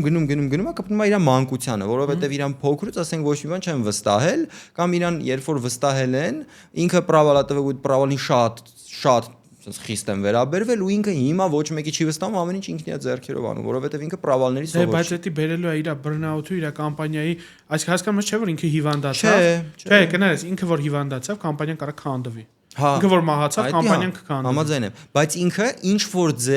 ձև միշտ էներգիա է գտնում ու բալանս է պահում, ինչ որ մի ձև գնում է առաջ։ Բայց կներես ամբողջ թիմին իր հետևից տանում է բռնաուտի եզրին, ամբողջ թիմին իր հետևից տանում է անտրամադիր ու բոլորը վարակված են իր այդ վատ էներգիայով։ Դե հենց այդ է դրա համար պետք է հստակ ղեկավարը պետք է ղեկավարի process-ները, բայց ոչ process-ների վերջնարդյունքը է, էլի։ Ինքը պետք է տա deadline ու վստահ լինի, որ deadline-ի վերջում ինքը։ Բայց մեր Հայաստանում օրինակ այդ նույն տնօրենը ունի աշխատուժի խնդիր, ունի պրոֆեսիոնալ կվալիֆիկացիայի։ Հայաստանում չէ, բոլոր երկրներում ունեն։ Պրոֆեսիոնալ կվալիֆիկացիա ունեցող մասնագետների խնդիր կա։ Հարցը այն է, որ դու ունես պրոֆեսիոնալ կվալիֆիկացիայով մասնագետ, որը 3 տարի հետո ակտուալ չի։ Ինքը էլ կվալիֆիկացիան չի համապատասխանում։ Դες հիմա վատ հիվանդանոցներից ենք խոսում, վատ հիվանդանոցները վաղուց արդեն էլ այդ խնդիրը չունեն։ Իրանք Հայաստանում այնքան դու ես մի տեղ խոսում դրա մասին, որ Հայաստանում ավելի շատ բժիշկներ են ավարտում, քան պետք են։ Ես էլ եմ ասում, հա։ Հիմա այդ հիվանդանոցները, որոնք որ աշխատում են դեռ այն հին մեթոդիկայով, կադրերի խնդիր հանգիստ կարան այդ կադրերը փոխարինեն ու այդ կադրերը կարան փոխեն այդ հիվանդանոցները, որովհետև ախր ինքը այնքան կոնսերվատիվ ոլորտ է, որ երբ որ հա ինքը շատ կոնսերվատիվ։ Այսինքն ընդեղի օրինակ 10 բժիշկներ եթե միավորվեն, չեն կարող ինչ բան փոխեն։ Կասեմ բեշեր թավակի գնա։ Հա, չնայած հեշտ հանգիստ նոր մարդ կբերեն, չէ՞։ Օй, շատ ցավոտ է։ Երբ որ մասնակետը նաև ընկած է իր հիվանդներով, օրինակ ես չգիտեմ մեր հիվանդանոցի ընդունարանում ինչա կատարվում։ Կամ իմ հիվանդը վիրահատելուց առաջ պետք է իստորիա բացի, այդ process-ը ինչքան է տևում, ոնց է լինում։ Ես մենակ իր առողջությամբ եմ հետաքրքրված։ Գուցե եւ ես երբ որ այս մեր հաղորդումից հետո սկսեմ հետաքրքրվել ինքը ինչ անհարմարությունների է հանդիպում իստորիա բացելուց, անալիզներ հանձնելուց, դե ես այդ process-ների ներկա չեմ, չէ՞։ Գուցե եւ ես սկսեմ դրան միջամտել, բայց ես այս պահին հասկացա, որ ես տեղյակ չեմ։ Ու դա լավ է, ինձ թվում է քեզ պետք է չի դա։ Դու առանց դրա բռնաուտի եզրին։ Ես որովհետեւ բռնաուտի եզրին չեմ, MPR-ի երկը կարալի բռնաուտի եզրի։ Ինչ-որ սերիալ հայկական։ Բռնաուտի եզրին հայտնվել, փրկել երջանկությունը։ Հիմա դու գտնել ուղին դեպի Կիպրոս, Որոգայթ Ռուդոլֆ Որոգայթ։ Դավ, քեզ մաղթում եմ լավ հանգիստ։ Գնաս Կիպրոս, վայելես։ Շատ լավն է։ Դավ, դե մենք քո ոդկասթի նման ժամանակ չունենք ազատ, մենք տենց չենք կարող անդադ ու լայն տարածվել հա հորիզոնական։ Մենք ունենք սահմանափակ եթերաժամ, մենք լրիվ են Արմենիայի են հաղորդումները։ Մերսի որ թողեցիր խոսամ նրանից ինչ որ ինչից ուզում խոսամ, անկեղծ ասեմ, հա, որովհետև միշտ գնում ես հյուր հաղորդման ու քեզ սկսում են նույն հարցերը տալ։ Ինչու որոշեցիք, ինչու արեցիք, ինչու։ Իսկ ինչպես եք համատեղում բլոգինգը եւ բժշկությունը։ Մի ձև։ Ասենք մարդը որ ես ասում եմ որ ես մի օրում եմ նկարում իմ սաղ ամսվա եղած չեղած, ասում եմ ոնց։ Սովորական ես մի օր փոխում եմ արագ նկար։ Մի օր մտնում եմ ստուդիա, 4 հատ ոդկաստ եմ նկարում, մի 10 հատ ռիլ եմ նկարում։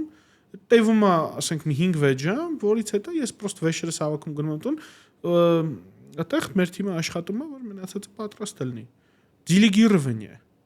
օրինակ այդ ես օրինակ մոնտաժի թիմին չեմ խառնվում գիտեմ որ տղեկ պրոֆեսիոնալ Այդ արդեն բնավորություն է ես օրինակ խառնվում եմ Թե հա դու մեկ էլ մեր սիրելի ընկեր Թովմասը շատ դատոշնի